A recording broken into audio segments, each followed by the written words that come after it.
Welcome to Shaping Stories, a glass artist podcast. Thank you for being here. You introduce yourself. Hi, I'm Colton Machell. Too much glass, can't have too much. Uh, Been blowing glass for about 13 years now. And if you skip the glass part of your life for a minute, can you tell us about yourself outside of glass? Yeah, actually, I can. So I'm a huge snowboarder, love snowboarding. That's probably been like the one thing that I've been doing the longest in my life. And then second to that would probably be teeth. I actually love making teeth. I've been a ceramist for 17 years now. Pretty long time. I grew up in my dad's laboratory. He's actually a dentist. So he's got his own little small lab.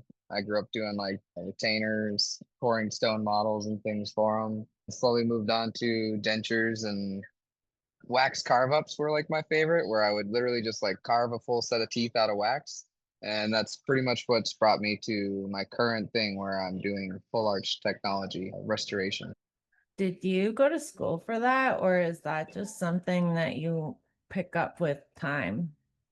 Uh, Most people go to school for it. Like you should go and get your CDT. And I always plan to go get my CDT. But like I've said, I grew up in my dad's lab. I literally was setting dentures when I was 8, 9 years old. It's like one of my first memories is sitting in the dark in my dad's office with a little, actually blazer torch, which is always weird to me that the dad world's like adopted the blazer torch because that's been a part of my life my whole life.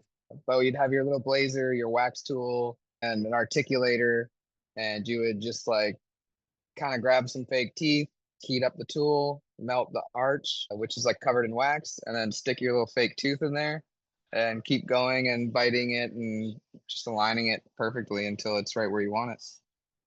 That is so cool. Yeah, yeah, it's fun. It's really fun. I have a weird obsession with teeth. So, how often do you do that, and how do you balance that with your classwork? So I actually do that 5 days a week, and glass is pretty much any moment I'm not doing that. And recently I fell in love with mountain biking, so now I'm trying to squirrel that in, which is kind of tough trying to find a day for that. It's like 7 a.m. that I'm in the laboratory, and typically staining and glazing or milling teeth until 4 or 5, and then I stop for lunch, and then I'm in my glass studio here until about like 9 or 10 p.m. Sometimes like 11 if I'm really crushing, and then it's sleep for a few hours and repeat. And can you tell everyone where you live and how you started with glass? So I live in New Hampshire. I'm specifically in southern New Hampshire.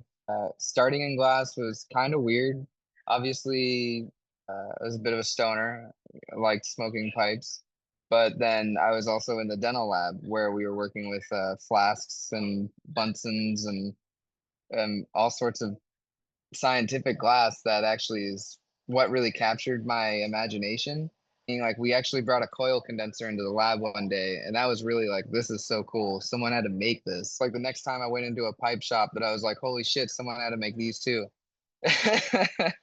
And then once I started making those connections, I caught on to KGB. He was actually not even doing donuts at that time. He was still doing his really sweet, like black gold fume or silver fume. It was wicked pink. It was beautiful fume work that he would do, all wagged out, and 603 glass, Joe 603. And I just grew up loving their work, and that totally pushed me into finding Mohawk and C4 glass up in Manchester. And as soon as I met Mohawk, I was pretty much just pressuring that dude to teach me pipes from the get-go. Oh, but I skipped Sharon Arts Center. I did Sharon Arts Center.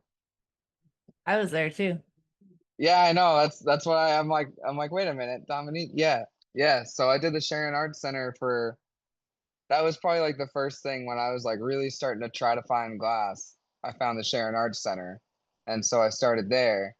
But I was only there for 6 months or so before I was kicked out for making pipes. So you're learning from people that you admire. When did you actually first get on the torch besides the Sharon Arts Center? And did you immediately kind of start setting up your own stuff, or did you work out of other people's spaces for a while? And C4 Glass had a shop up in Manchester. After I got kicked out of Sharon Arts, once I met Mohawk, I went up and watched them work for a couple of days, and that was pretty much like all I needed to convince myself that I was gonna go buy a torch and just set it up at home. And then it was coincidentally, I think C4 decided to move shops or something, so Mohawk was actually out of a shop and he was looking for a spot. So I told him if he would show me how to make pipes better because I was doing a really bad job, he could work here with me. And so we started out here. I want to say that was 2012, and it was tiny. We made it work. It was sweet. It was really fun. What kind of stuff did you make at first? You were just into pipes. Were you just doing like production basic spoons, or did you find a style? So I learned pipes immediately and kind of made those the bread and butter, just making silver fume pipes and just like a couple of dots of color, and you'd make like 20, maybe 30 of those a day and box them up and bring them off to the shops and sell them. But the whole push was to figure out my crystals. I really wanted to do crystals so bad. I had seen, I think it was Northern Waters doing crystals, and I really wanted to do. I had already learned implosions, and I was already playing with implosions, and I really liked stretching them out.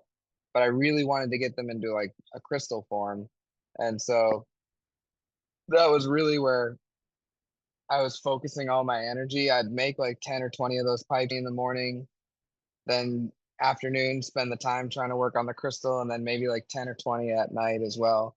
And yeah, eventually I figured it out. Figuring out the faceting was weird, but also slightly close to cutting stone models out of teeth. The crossover between the dental world and glass has just continued to blow my mind like almost every day. And weirdly enough, I actually just went to a lab in California where three of the other techs working there are also glass artists in some way, which was like, what? Wearing a pendant, they're like, is that lamp working? And I'm like, whoa. That's crazy. So you are making production pipes and you're making crystals and you're really into teeth. How did you ever get into like making teeth kind of things on the torch? And also, can you take us to like your very specific style that you have today? Take us down the road of the different spots that you jumped at with your body of work. Yeah, so I've like really kept mobile with my style.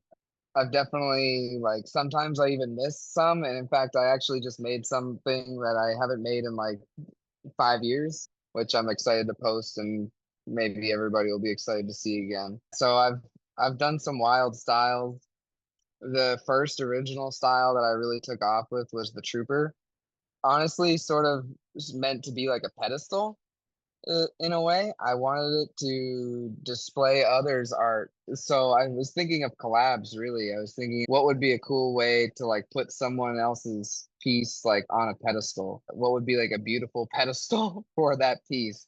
It became like the Trooper, which sort of became like my first big style that really blew up and everybody really wanted one. That like blew my mind. I didn't think that it would be such a big reception to such a beautiful piece. I mean, I thought it was beautiful. I just didn't think it was going to be something that everybody would agree with. I just thought it was just something simple.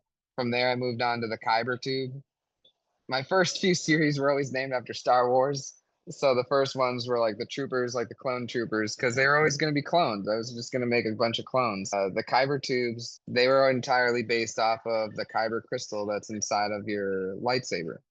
And so I imagined that that crystal spins inside there when it's turned on. So I mean, I started with like a basic flask shape and was just trying to think of a way to encapture that crystal and sort of came up with it. It's a hard shape to describe, but it's like two discs and 2 points, and it honestly always gives me like an Aku feeling from Samurai Jack. Uh, but I love I love the shape of it for some reason, and it's so versatile. There's so many different ways you can pull it, pinch it, squat it, whatever, and it looks different every time. Most of my Kyber tubes just feel so unique compared to each one, even though they're all built the same way. It's just that like last little moment where I pull that horn, it's totally different. So the Kyber tube was huge. That was a big one, and it's still I get asked for one of those all the time, and I'll probably make more.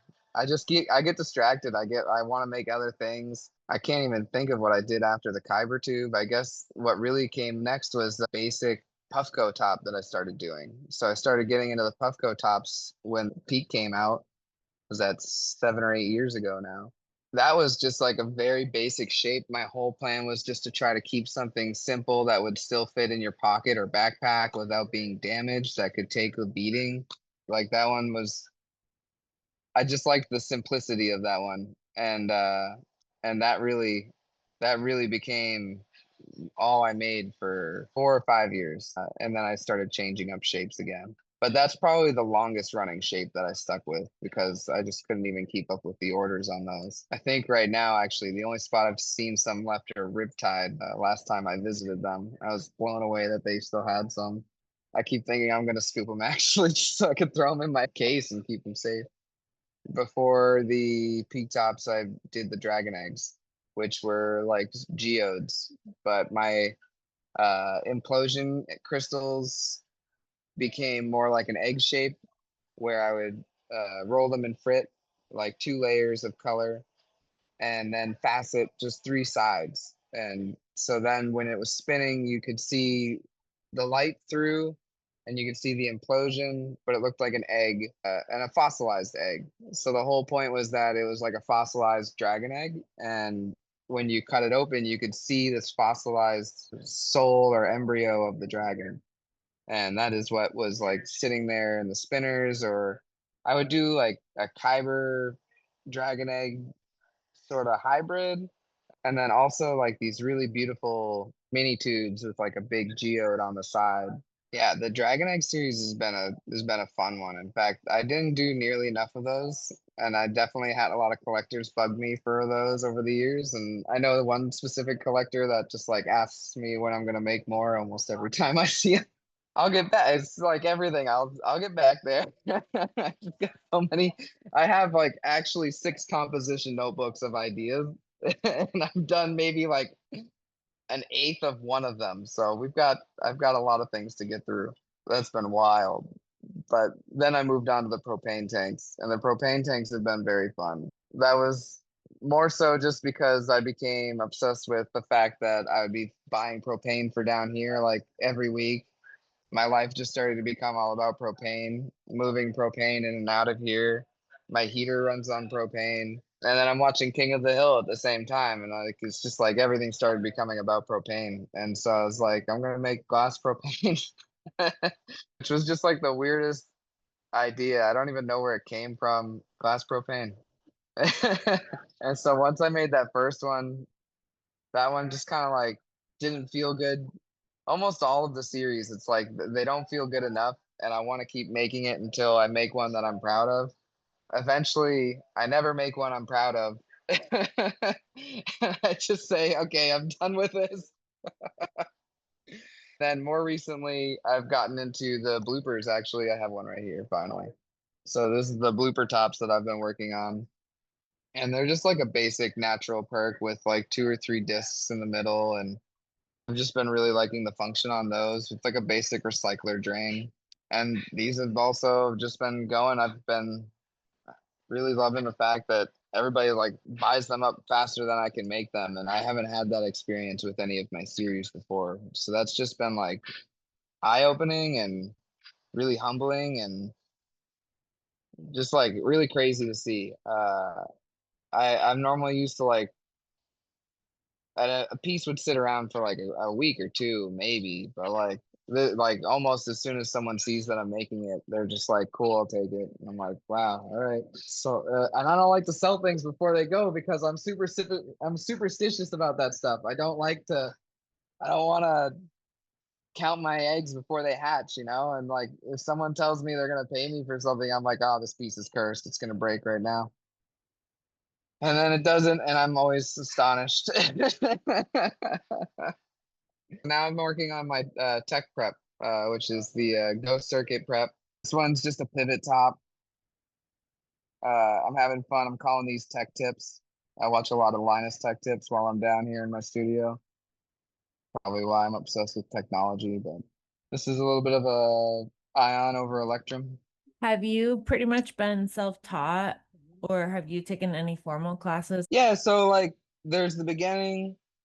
I would say I learned the basics from Sharon Arts Center and from Mohawk, and then pretty quickly kind of like caught up to Mohawk in our own ways. We're always both learning separate things, but you know, it became like a peer relationship pretty quickly, and that's been awesome because we've been able to kind of push each other.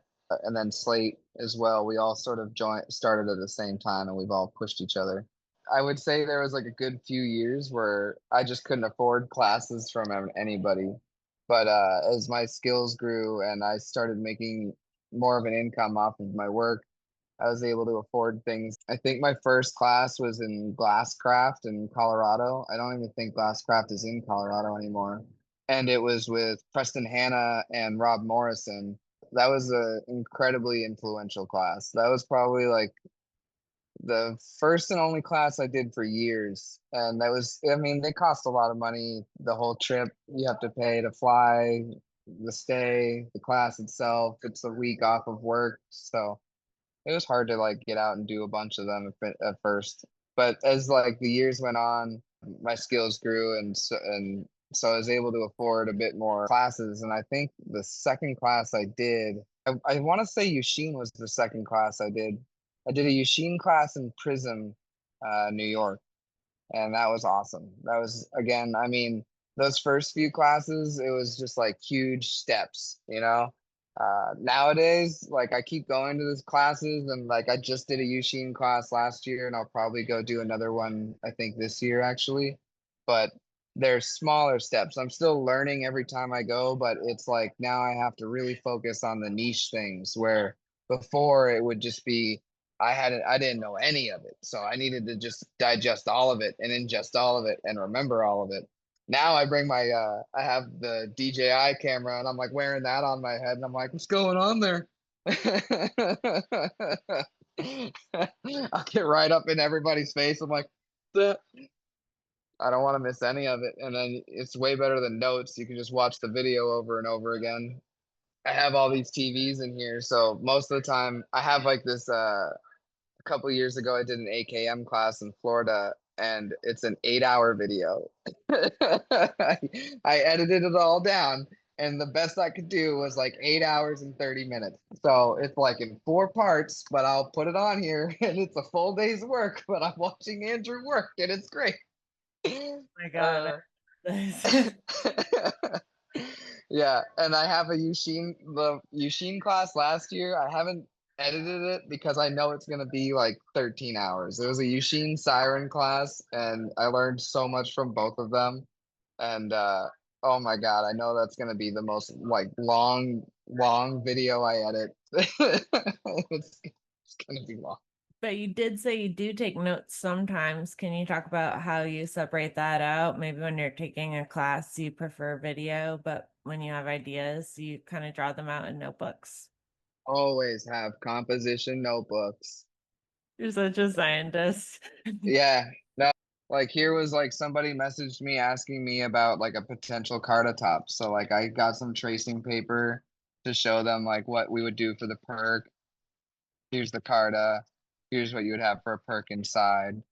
Here's like the basic shape. They wanted something that was shaped like a vase and like with my sandblasting work. So this was like basically what I showed them I could do. They actually didn't do it. I think they chose a different artist. I think they probably chose wrong. I think so too. Look at the work you put into it. Do you do that level of work for everyone? Do you turn away most custom orders if they're not within something that you're interested in? Yeah, so I'm pretty picky these days. Originally, I would take anything and everything because it was just like, starving artist, I need the money, and I didn't really realize how horrible some people could be to work with. Nowadays, I'm like very, very stringent, very, very picky about working with most, even shops, not even just customers. If it's a local shop, I'm gonna go in undercover and pretend I'm a customer and see if I like you at all before I even call you up and offer my glass. For the most part, I wait for them to call me and then I go and check them out. But sometimes it's across the country and I can't go check you out. I've just got to get you on video call and get you in person as best I can. But I still run into things with other shops where they just like the vapor that was just like a terrible shit show. Are people finding you through Instagram or are they finding you through events? Because you do a lot of events, right? Yeah. Yeah, so the events have been like a huge part of my whole career. I started doing those in 2014 down in Rhode Island at the Secret Cup. Um, the THC Club actually is still going strong. Actually, I just went there like a month or two ago, but it blew my mind that it was still going. Wicked fun spot. It's an old movie theater that they turned into an event hall where I mean, it's a weed event hall only. You typically have to have your med card to get in, but a fantastic time. They've got movies going.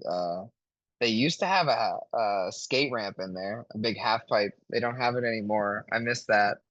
And they've got like a dab bar going, and I mean, it's a nice spot to chill. It's really cool. It's actually like one of the more chill spots that we get to do events. And that's where I met Brett, who does the community bonfire. And I actually began doing events with him, I want to say 2015. Yeah, 2015, because we're at 8 years now. So 2015, he started the community bonfire. And that's been full time ever since. He does that quarterly, and I think I've only missed a few of them. Yeah, so the events have been huge. I would say probably 30 to 40% of my collectors and everybody who like collects my work, I've probably met them all through the events here in New England.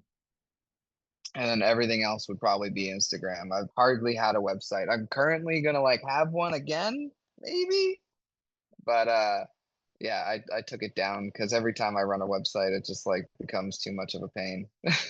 You talk a little bit about your sandblasting and that stuff too, because that is a massive part of your style, like all this like technology that you figured out, but we haven't verbalized that yet. Yeah, so the sandblast thing was another I'm just gonna figure it out kind of deals. I would message other artists that I'd see using sandblast techniques and I'd like borderline beg them to please tell me what I needed or how I could start doing it and pretty much face to the dead end at like every time I asked.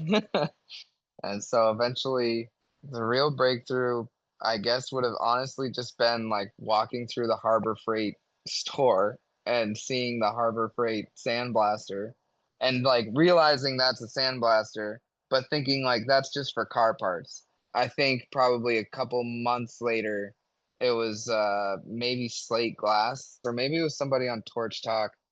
This was very long ago, but they're like, yeah, you could use any sandblaster is a sandblaster, and I was just like, what?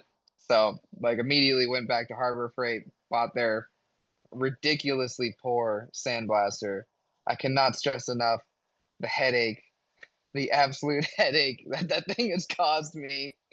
I used to spend hours trying to get something to be carved because you can sandblast something and it takes a moment to just like leave that etching and you now have the big letter S on a jug or something that's sweet.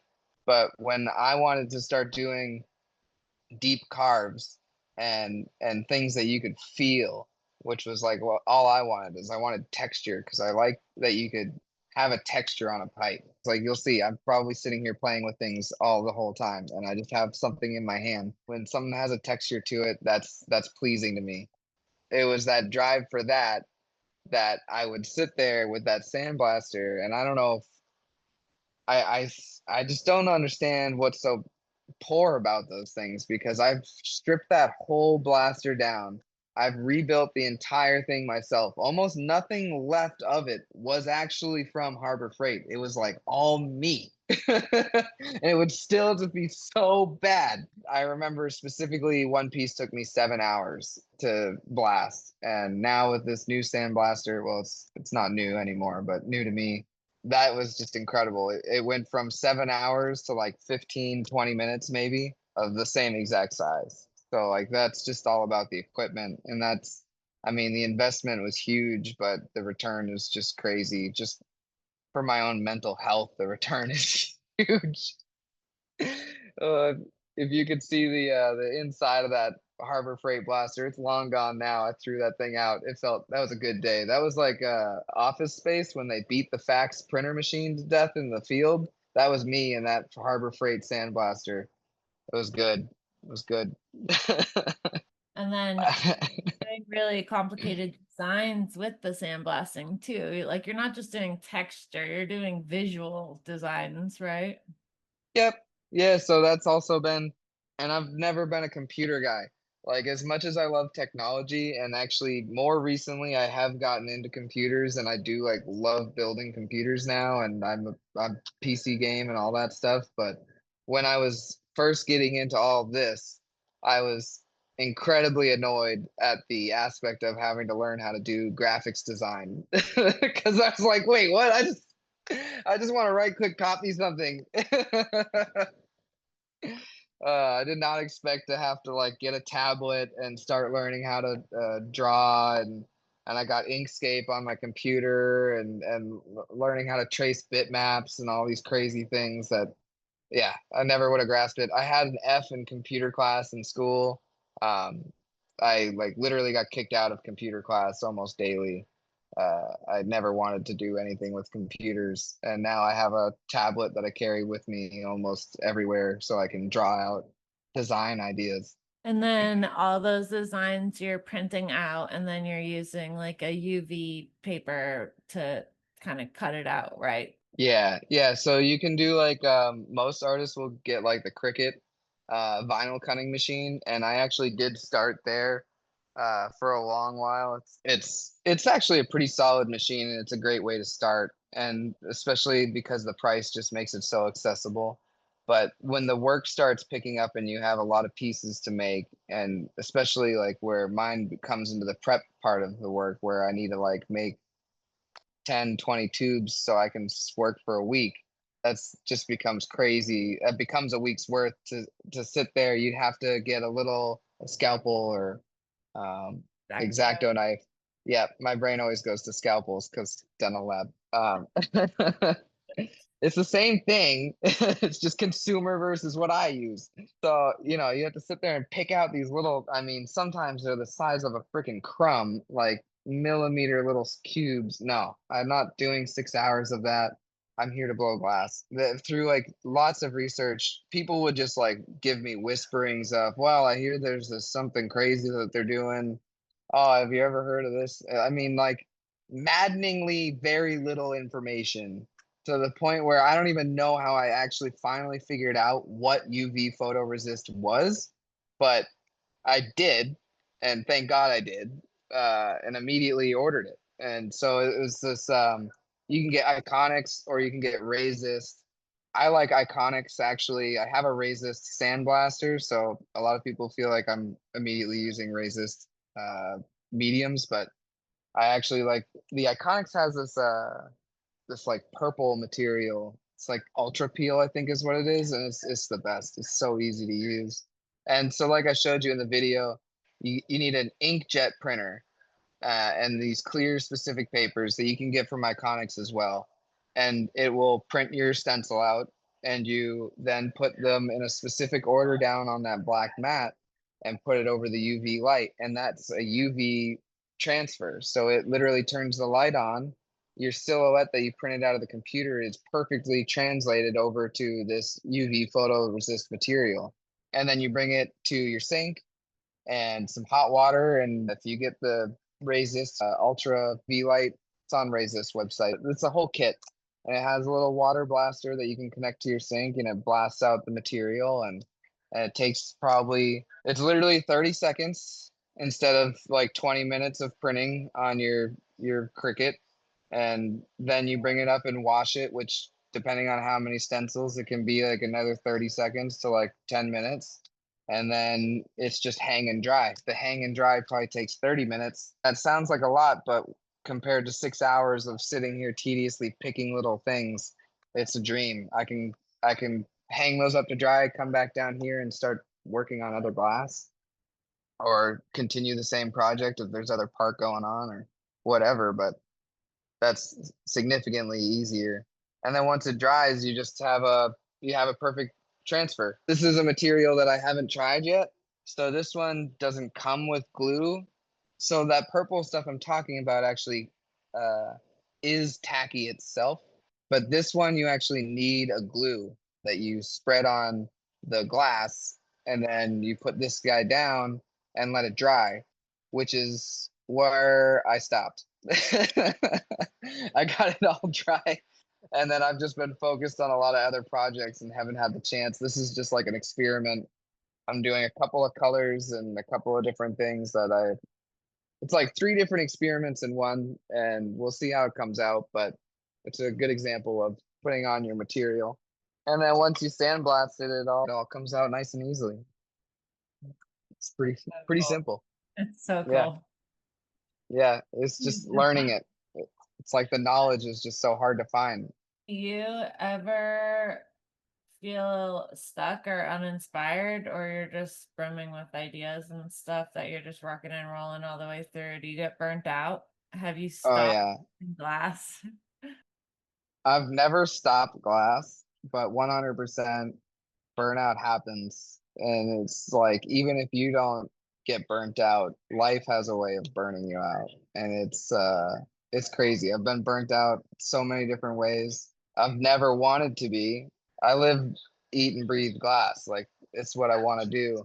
But sometimes relationships can get in the way, hardships in life can get in the way, and generally just being in the studio every day, it can be tough. I've worked down here alone for a long time, and that was probably one of the hardest things that I battled. I didn't think being alone would be so difficult.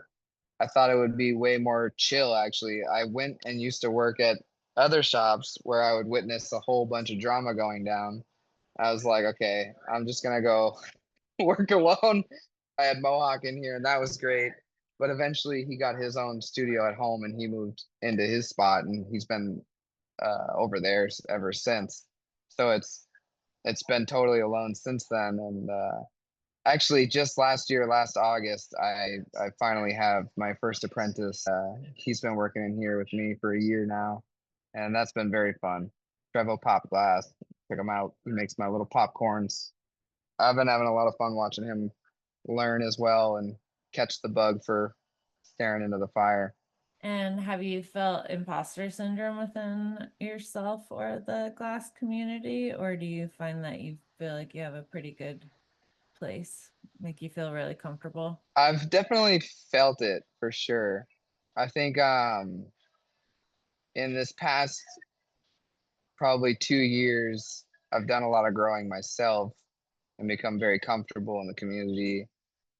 It's been a very different experience than my previous years, where I was absolutely, I would say, more like paranoid almost.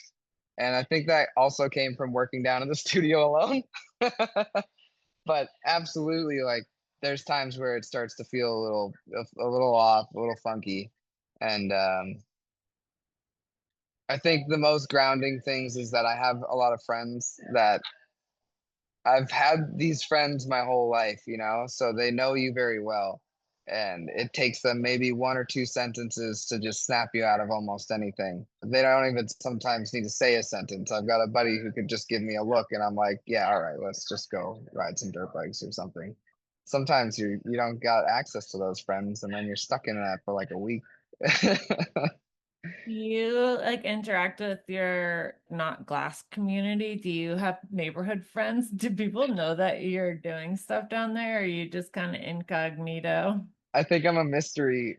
I'm a huge mystery. I'm in a very family orientated neighborhood, and it's a big cul-de-sac, in fact. So like they almost like surround the studio all day, and there's no way you don't hear. I mean, it's loud in here. We have crazy music going. Glass artists are crazy. They come over and start screaming crazy things.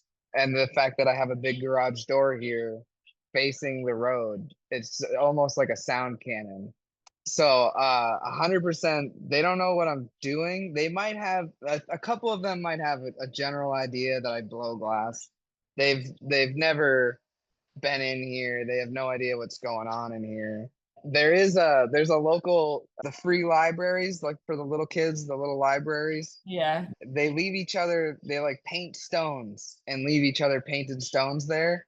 So a few times now I've done like a little glass like paperweight or something that says like hello, or like I did like a little sun one time. I just leave that there. And I wonder, like, I must like blow their mind. They must be like, They don't what, even where? know what they got. They don't even understand. No, no. I did like a really intricate sandblasted piece one time and left it down there. It's like someone's mom is getting a really sweet flower vase. I need to stop creating things for me to do because my output is not matching the input.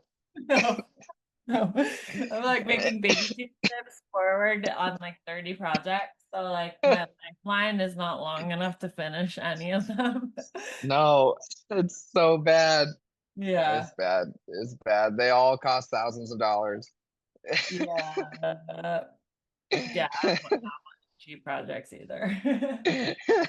Like, okay, so I don't have any money. They're all in the investment stage. Exploration. R&D. Yeah, it's the most annoying thing ever. I I can't even the sandblaster is probably the one thing that I got like most led on like trying to learn. It's funny too because like in the dental world, everyone wants to just show you their technique. Like there is no mysticism. There's like I flew across the country. I I literally cold called this insane. I call them like year 3000 lab. They're so fucking in the future. I just called them up and was like, "Hey, my doctor knows your doctor. I want to come in and see what you're doing." And they were just like, "Fuck yeah." They're That's amazing. making like millions of dollars off of like teeth every year. I could be a competitor. I could be someone trying to steal their shit. But nope, like literally full welcome. I'm in there with my DJI camera, just like the glass class, recording everybody, doing everything. I'm walking up, asking everyone questions. They want. Look, I spent 8 hours in there. I spent the whole day, the whole work day with them, Love and now I that. have them all on text. I talk to them every day. I love that for you. Yeah, But it's glass like that a little, but not really. And soon. it's Yeah, it's different. getting better. Like nowadays, I feel like there's so much more openness and willingness to share. But when I was trying to learn everything, it's like polar opposite, where like people would be like, "Oh, I yeah, I know how to do that," and then just Yeah. like walk away, and you're like. Yeah, But you just hopefully now I can help some artists that are looking for some information. Ooh, words of wisdom. Are you smelling what I'm stepping in? no, not right now. Those are my words. That's it. No, No. don't cut corners. Don't cut corners because you find you'll be backtracking way more often and it's not worth it. And so many times I cut a corner thinking I could save time and I just tripled my time going back, doing it over, and then maybe screwing it up and doing it twice because I didn't properly learn how to do it the first time because I tried to rush through it.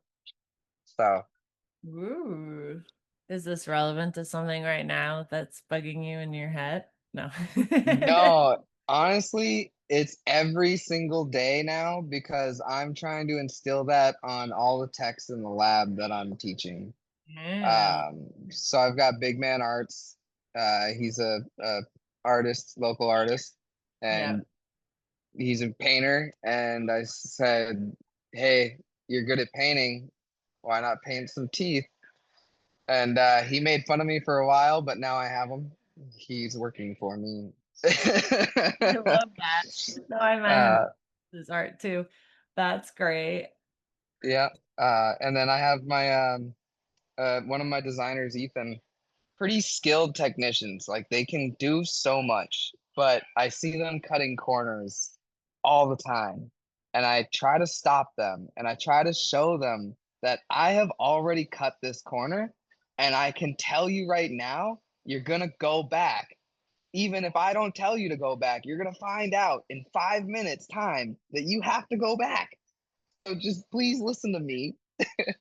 But they don't, and they never do.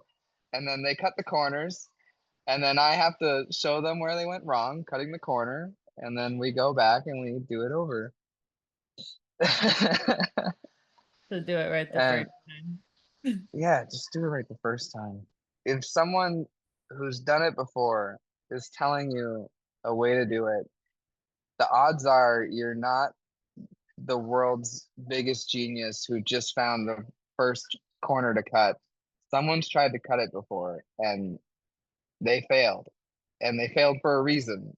And now everyone else does. And now no one cuts that corner because no one wants to fail. Thank you so much for listening to Shaping Stories. If you like our podcast, please make sure to follow on whatever platform you're listening on. We are always grateful for your reviews to help other artists find us.